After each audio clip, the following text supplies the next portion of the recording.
Alrighty, guys, let's make a start. Okay, so Debbie on the group asked a really cool question. Now, what I'm going to do, I'm going to read out the question, and also Sue Howe had some awesome things to say about it as well. So I'm going to read out the question, and I'm going to read the comments, and then I'm going to give my 2 cents worth about what I think about this. Okay? So Debbie Summerhayes, great question. So ready? So I have a question about how much to ask for before stopping work with a horse and how to build the horse's emotional resilience for being asked for more. My general practice is to stop when we get something good. What that means is better than last time, or if things have been going pear-shaped, better than 2 minutes ago. Now, I think that's a great rule. Okay, so I'm going to chip in with some comments here as well. So I think that's a great rule. That endpoint has zero relationship to the length of the session. Absolutely. Okay, so because you never time to like, oh, it's been 45 minutes, training session over. No. Okay, so I agree with that as well. I found that to work really well for horses being at a maximum learning point in the direction that I want them to start the next session. Stop at that point when you think that was a really good effort. Once more would make it great. Because if you go to the next perfect round, it usually takes a lot of fixing up.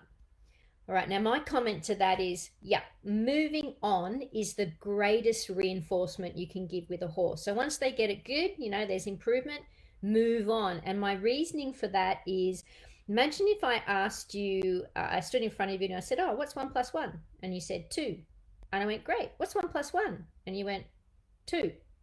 And I went, yeah, what's 1 + 1? And you went, 2. You'd start, you'd go, how do you earth, you'd be thinking, how the hell do I stop you asking me the same thing? Okay. So what happens with the horse, they start going, okay, you've asked me that question, I've done it. You've asked me again, I've done it. You've asked me again, I've done it again. And then they go, well, am I doing it wrong? Okay, they actually, you actually reinforce them that they've done it right by leaving it and moving on. Okay. That's like if I ask you 1 + 1, 4 or 5 times, you'd start going, 3. You'd start being silly and giving me a different answer. Same thing happens with the horse. So remember, moving on can be the greatest reinforcement for a horse to learn something well. Okay, now Debbie goes on. Magic happens when you stop at that point, and the horse usually gets how that next time would have been. Most times you start the next session as if you had got it perfect. Now, I like that because I tell you what, every time I ask a horse, every time, don't care if it's the first time or whatever, every time I ask the horse something, I assume they're going to do it perfectly. Okay, that's my belief. I believe they're going to do it perfectly. And when they don't, I'm just consistent in my response. I either escalate my pressure to get that point that I want and I release, etc. But I always believe they're going to do it perfect. So I like that. That is where magic happens.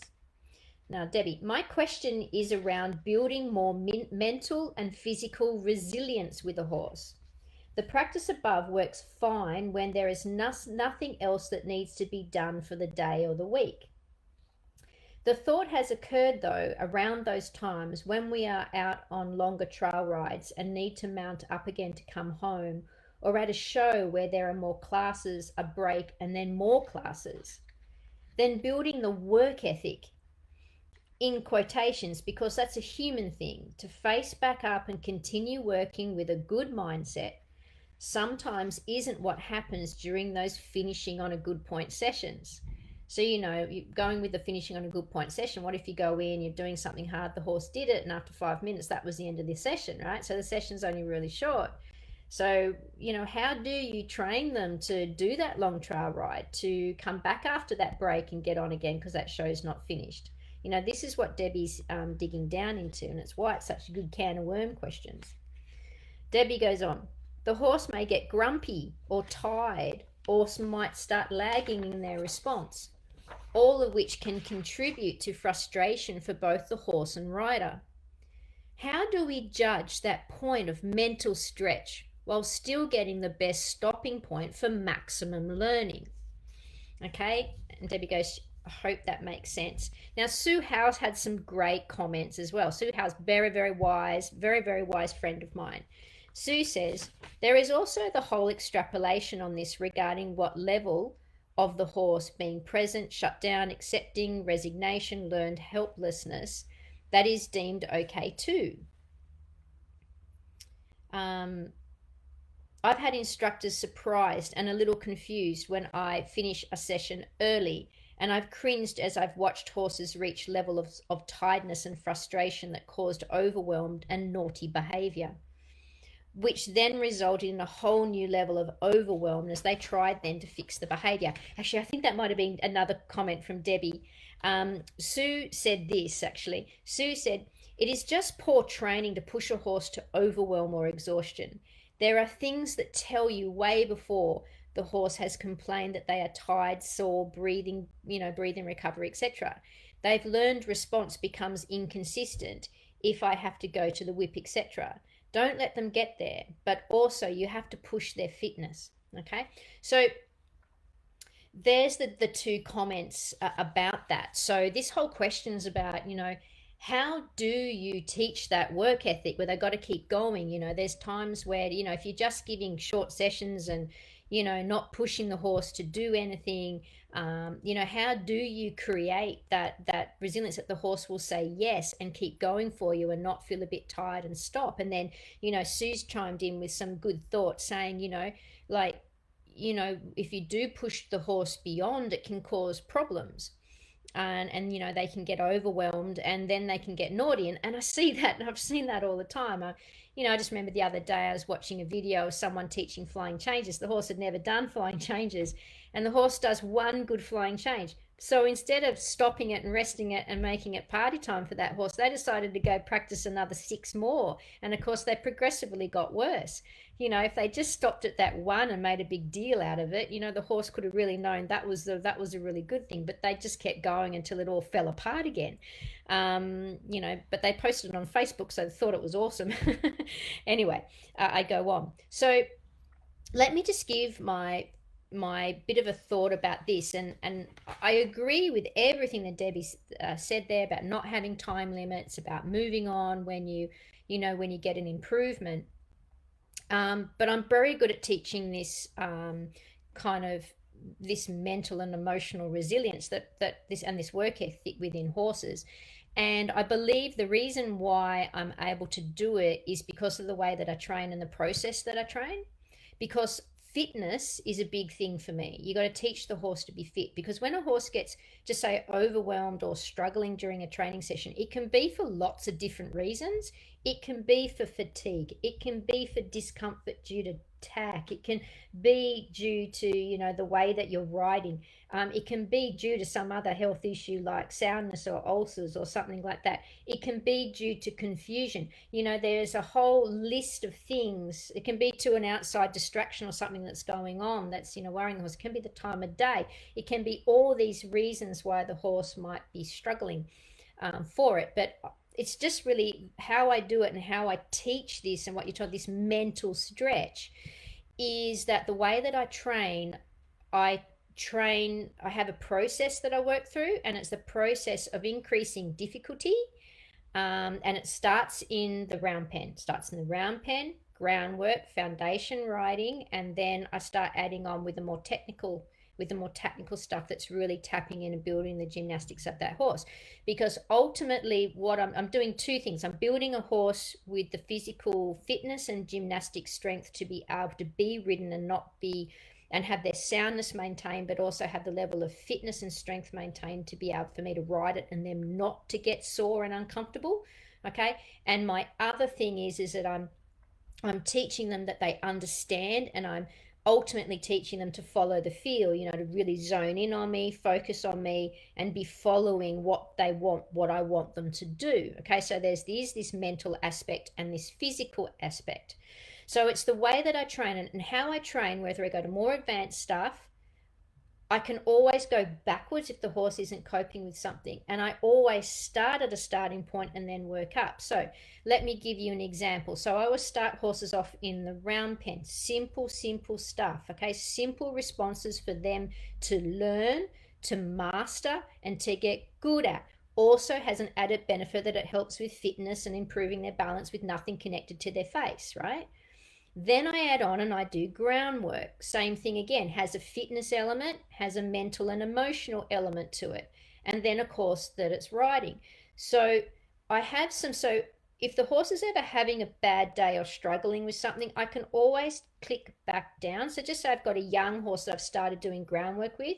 If it's struggling with some aspect of that, I'll put it back in the round yard.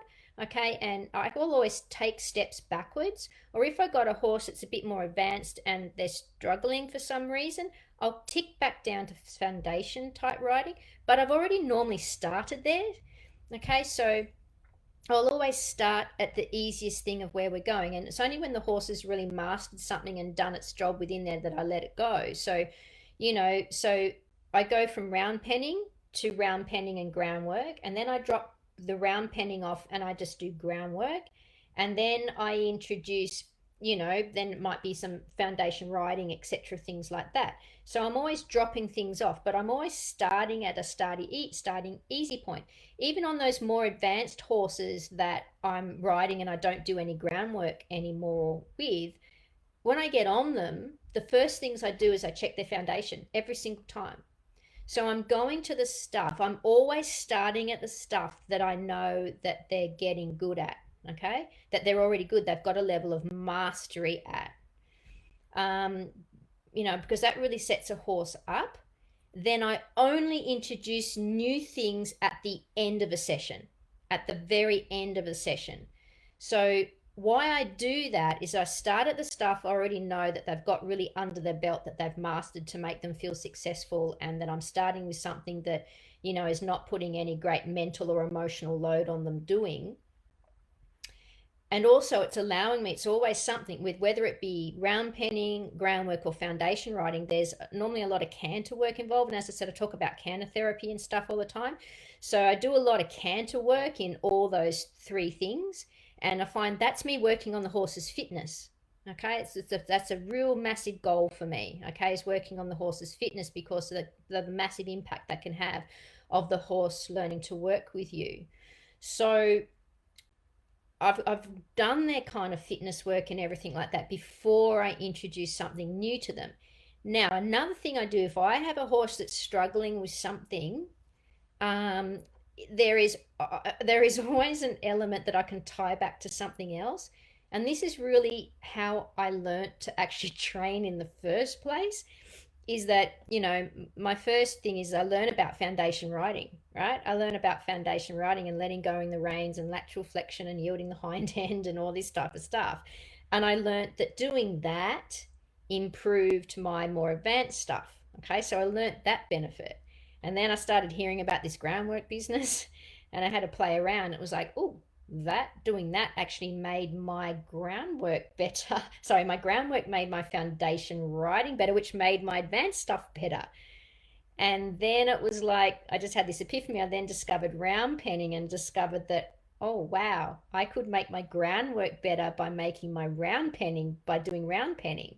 Okay, so I learned that by going backwards and being able to trace particular movements or responses back into the very basic thing they learn, and by working on that, I stopped having kind of all this struggle and stuff.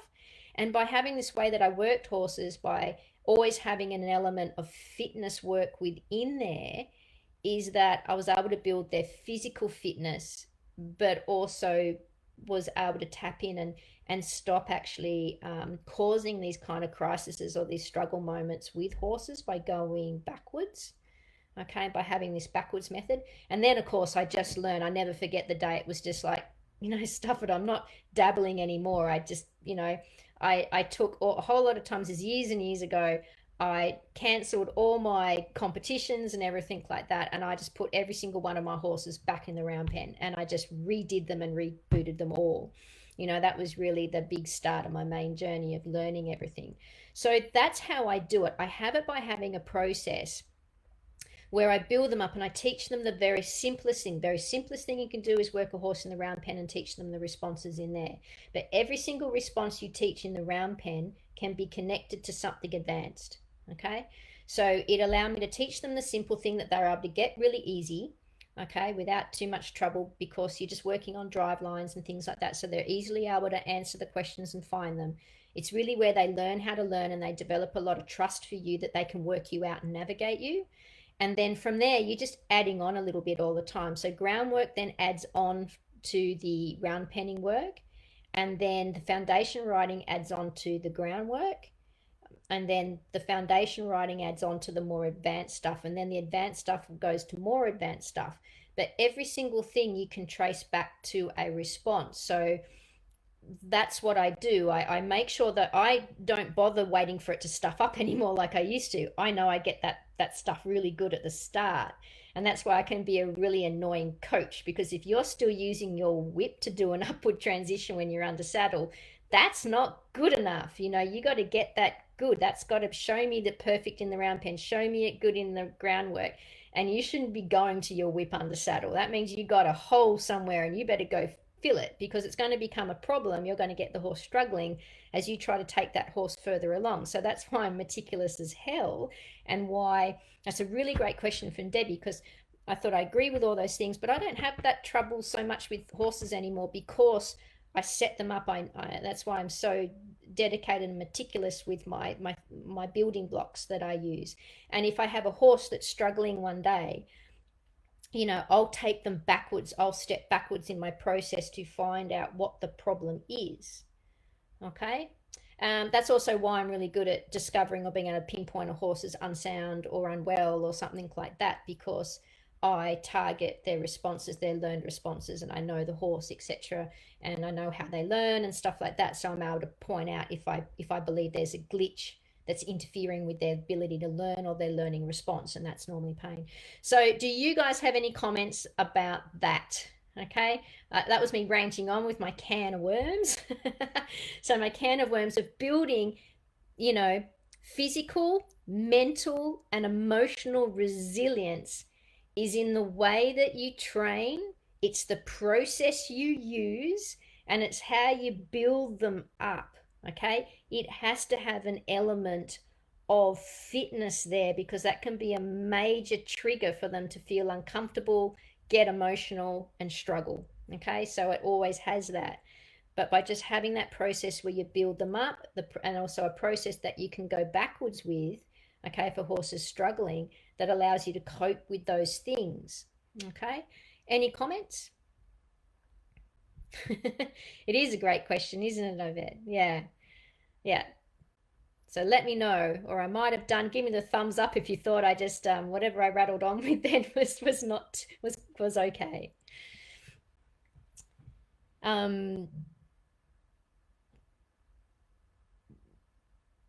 Okay, Zoe. Whenever I start at the beginning with Bridget, she reminds me that she knows the things, but also tells me how she feels about it on the day. Yeah, perfect. Now that's a really important point, Zoe, because another thing I'll tell people is that, you know, a, and it's almost like a bad, dirty word these days, but obedience is important. So this is how it works, right, with a horse. There is, in my belief, this is what I believe. You form a partnership with a horse, a team, right? You form a team with that horse, and it's an equal team of equal importance. However, you both got different jobs, and it works on the superpower of both the human and the horse. The human superpower is our ability to think and plan and analyze and make decisions. That's our superpower. So in the team, making the decision, that's our job. Okay? And that means the horse can't interfere with our job, because to be a good team, we both got to do our job without being interfered with. So our job's called just to call the shots. And our job also is to look after that horse and to know when it's getting fatigued, to know when it's struggling, and to make sure we stop that happening by making good decisions for that horse. Okay, whether that be to not ride so close to that thing because they're worried about it or not. Okay, that's our job.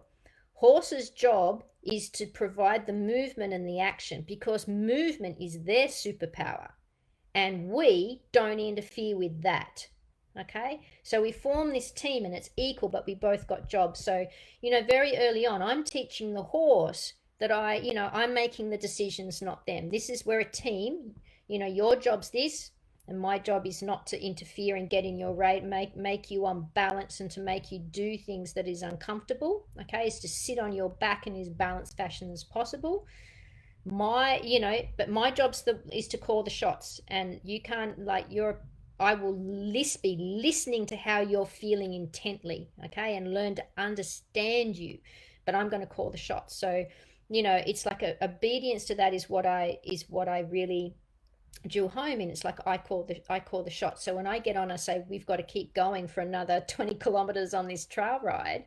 That's where that comes in, is that the horse learns that this mindset, that it follows me, it follows that feel. Okay, so there's some more really good comments. So Debbie, probably the key element I'm hearing is the fitness element. Yeah, it's so vital. And every time I train a horse, I'm checking their responses, but I'm getting them cantering, I'm getting that fitness up, I'm building those muscles, I'm developing that core, that's really key. I've been using the groundwork, round yard and groundwork for responsiveness, but not fitness. Yeah, it's got to be fitness. Fitness is massively important, because you can't make a nice, safe, calm, willing, confident horse by just having it standing around on the end of on the lead rope, not doing much. You'll put a saddle on that horse, and even that'll make it uncomfortable. You got to make it strong and fit, otherwise it's going to struggle and really struggle doing its job with you.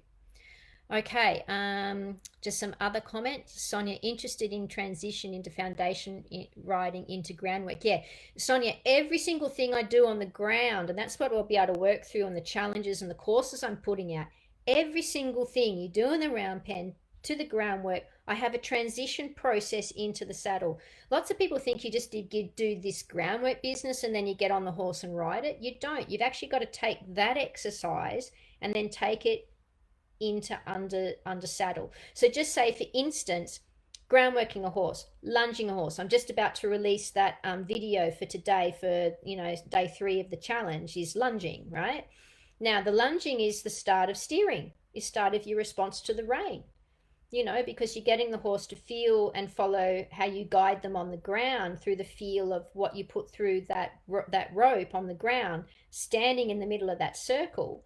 Well, eventually what happens when you translate that under saddle, you need the response in lunging builds into that response when you sit on their back. So you might be guiding them around in groundwork by standing on the ground, but then we transition that to you guiding them sitting on their back. Okay, but there's a transition to that. So every single thing I do in groundwork has a purpose and a meaning and a connection all the way through to the advanced movements. Okay, Danielle, brilliant. Building blocks, so at all stages you can identify parts that need work and attention. Absolutely, and every day I check it. As I said, I get on an advanced horse, okay, that I don't have to groundwork anymore, and it's not showing me it's worried about it being, blowing at 90 kilometers an hour with rain or something like that, and it's a bit up, or I'm somewhere new and might have to groundwork it. But I get on it, and the first thing that I'm doing is I'm checking its foundation response to the rein. I'm checking my response to my leg. I am noting how it's turning, how it's bending, all those things. And I don't move on until I tick, tick, tick, tick, tick, and then I add on. I'm meticulous like that. And I really think that's the difference between me and lots of people, is that I'm hardcore meticulous. And I think if you work with me, you work that out. You either get inspired by that or you find me very boring. Okay, so dialing back to find the exact area that needs attention before going forward again. Absolutely. I always include my horse's mental capability as well. Thinking about how he's feeling about what he's doing makes logical sense to me. Fitness is so important. Yeah, absolutely. Agree with you, Daniel. Debbie, another good comment there. Let's have a look. The work from the ground allows me to see how the transitions are and any sticky points that show up, physical issues to be addressed. If there isn't anything that needs work, then we move forward once response is good. Absolutely. Putting some more focus on fitness at this stage may be a good difference. Yeah. And that's the thing. I tell people, go, how do I know when to leave the round yard? How do I know when I've done enough groundwork? It's when I'll tell you the key, right? You know that you're ready to progress with that horse. First of all, when it is past the learning progression test, and if you do my courses, you'll find out about the learning progression test, which is an 80% pass on a test, which means the horse will perform, just say, an upward transition into canter off the cue, not needing to kiss, not needing to whip 80% of the time, because that shows you the horse understands what you mean when you do that. Okay. The next thing is that it performs the transition in a calm yet responsive manner. That's not lazy and reactive. That's not unbalanced and tripping over. That's not calm but unco. Okay. It's calm yet responsive. Okay. And the question you got to ask yourself, which I teach people do, is you ask yourself, would I like to have been riding that? Okay. So if you look at that transition into canter and the horse has done that transition into canter, it's cantering around, and you ask yourself, would I like to be riding that? If your answer is not really, that was a little bit hairy scary there for a moment, then the answer is no, you're not ready. But if your answer is yeah, that was a beautiful transition, look at that lovely, beautiful lopey canter, I would love to be riding that, then you're on. Okay, you're on. You know, that's ticks 80% off the cue, calm yet responsive. Your answer to would I like to be riding that? If your answer is hell yes, that looks good, then you're ready. Okay, question from Zoe. What would you use as criteria to decide if you can or should do multiple sessions in a day with rests and possible party times and things in between? But like with clinics, sometimes you do multiple sessions in a day. Can you prepare for that by doing multiple sessions at home? Absolutely. Okay. And can you do multiple sessions in a day? Yes. You'd be looking to, of course, to see how the horse goes in the first session. You also might break that session down just a little bit and do it again. But yeah, if you're going to clinics or you're doing showing, that's going to be like an all-day show where you might have a class on at 9 o'clock in the morning and then again at like 2 o'clock in the afternoon or something like that. It's actually a really good idea to actually include that in your training to get your horse to get used to that. Absolutely. That's super smart to do that. That's super duper training if you're, to be able to set up and get your horse aware of that. Because horses they're pattern hunters. And when the pattern changes, that'll intrigue them or put them on edge or worry them a little bit. Okay. So yeah, absolutely. That's great. Beck. Okay, Beck Irving. Can trail riding during the foundation groundwork and riding, etc., help with fitness and mental fitness?